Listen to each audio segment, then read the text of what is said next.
जय हिंद। देखिए, आज का जो वीडियो होने वाला है उसमें हम आपको बताएंगे कि ईरानियों ने भारत पे आक्रमण क्यों किया। दोस्तों, हर जगह हमें बताया जाता है कि डेरियस प्रथम ने, साइरस द्वितीय ने भारत पे आक्रमण किए, लेकिन यह बहुत कम जगह जानकारी मिलती है कि यह आक्रमण भारत पे क्यों होता है। तो और जैसा कि आप लोग जानते हैं कि डेरियस प्रथम हो या साइरस द्वितीय हो, ये सभी लोग जो थे वह ईरानी शासक थे।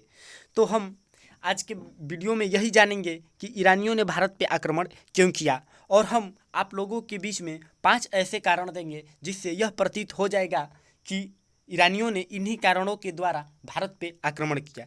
तो आइए देखते हैं। जो पहला कारण था वह यह था कि हखमनी वंश के शासकों द्वारा साम्राज्य का विस्तार, यानी कि हखमनी वंश के जो शासक थे उसका संस्थापक था साइरस द्वितीय। वह बहुत ही महत्वाकांक्षी शासक था, इसमें कोई शक नहीं है, क्योंकि वह साम्राज्य विस्तार के विधि पे काम किया और वह 29 वर्षों की अवस्था में अच्छा खासा, जबकि 29 वर्ष की अवस्था कहने का मतलब यह है कि वह 29 वर्षों तक शासन करता रहा। तो यह 29 वर्षों में उसने अच्छा खासा जो क्षेत्र था उसको कब्जा किया था, और उसी बीच में वह भारत पे आता है और आक्रमण करता है उत्तर पश्चिम क्षेत्र से। ये देखिए, जो अखंड भारत का मानचित्र है आपके सामने है, तो ये इस मतलब क्षेत्र से आक्रमण करता है। लेकिन इस आक्रमण को कुछ लोग सही कहते हैं और कुछ लोग गलत भी कहते हैं, अर्थात यह सस्पेंस भरा है और यह से सफल आक्रमण नहीं कहा जाता है। कहा जाता है ये है कि जब इसने आक्रमण किया तो भारत के क्षेत्र से उसको मतलब सफलता नहीं मिल पाई थी। दूसरा कारण यह था कि भारत से पश्चिम उत्तर रास्ता आसान था।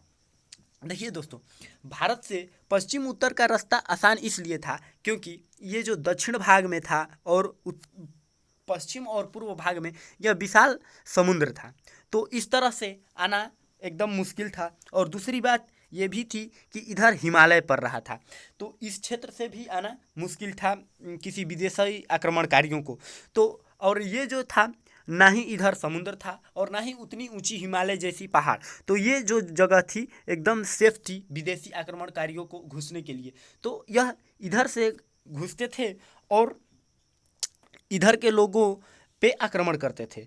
तीसरा यह था कि उत्तर पश्चिम भारत में ज़्यादातर जो थे भारत के छोटे छोटे राज्यों में विभाजित, और इन सभी राज्यों में मतभेदों का होना। दोस्तों, मेरे कहने का अर्थ यह है कि भारत के जो उत्तर पश्चिम था, इधर तो हमारा मगध साम्राज्य काफ़ी शक्तिशाली था, लेकिन इधर जो साम्राज्य था वह कमज़ोर था और यहाँ कोई संगठित साम्राज्य नहीं था, जिसके कारण यहाँ पे जो आक्रमणकारी थे वो बार बार आक्रमण कर रहे थे, और कोई भी आक्रमणकारी आया है तो जेन्युइन इसी इलाके में, इसी क्षेत्र में उन लोगों ने आक्रमण किया है।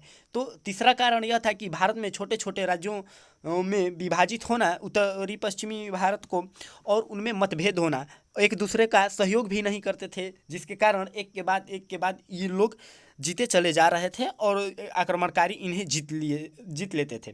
उसके बाद चौथा था कि भारत में सर्वाधिक उपजाऊ जमीन और स्वर्ण भंडार का होना। दोस्तों, आप लोग जानते हैं कि प्राचीन भारत को सोने का चिड़िया भी कहा जाता था।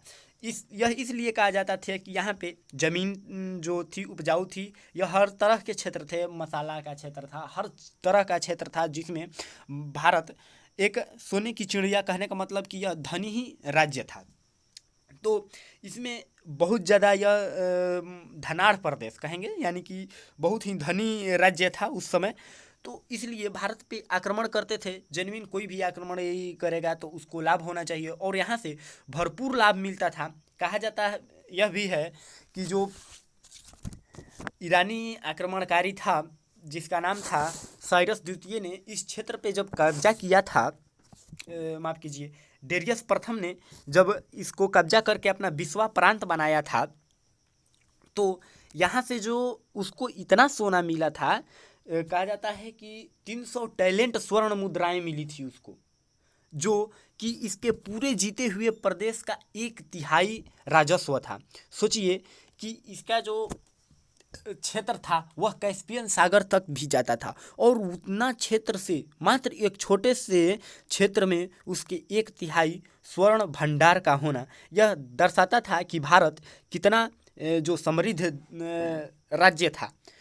और इसी कारण जो भी ईरानी आए, आक्रमणकारी आए, ईरानी आए, जो लोग भी आए, यानी कि अंग्रेज भी आए, डच भी आए, सब लोगों ने भारत के इस खजाने को देख कर कि यहाँ पे आए। और लास्ट मेरा था जो कारण है ये है कि पश्चिम उत्तर भारत में किसी शक्तिशाली और संगठित साम्राज्य का न होना। दोस्तों, किसी भी राज्य को करने के लिए एक शक्तिशाली और संगठित राज्य और राजा का होना आवश्यक होता है। और यही कमी थी उत्तर भारत में, क्योंकि माफ़ कीजिए उत्तर पश्चिम भारत में, क्योंकि इधर जो था हमारा एरिया मगध साम्राज्य, नो डाउट कि यह बहुत ही पावरफुल था, लेकिन इधर का जो साम्राज्य थे वो हम तीसरे कारण में बताए कि छोटे छोटे राज्यों में विभाजित थे।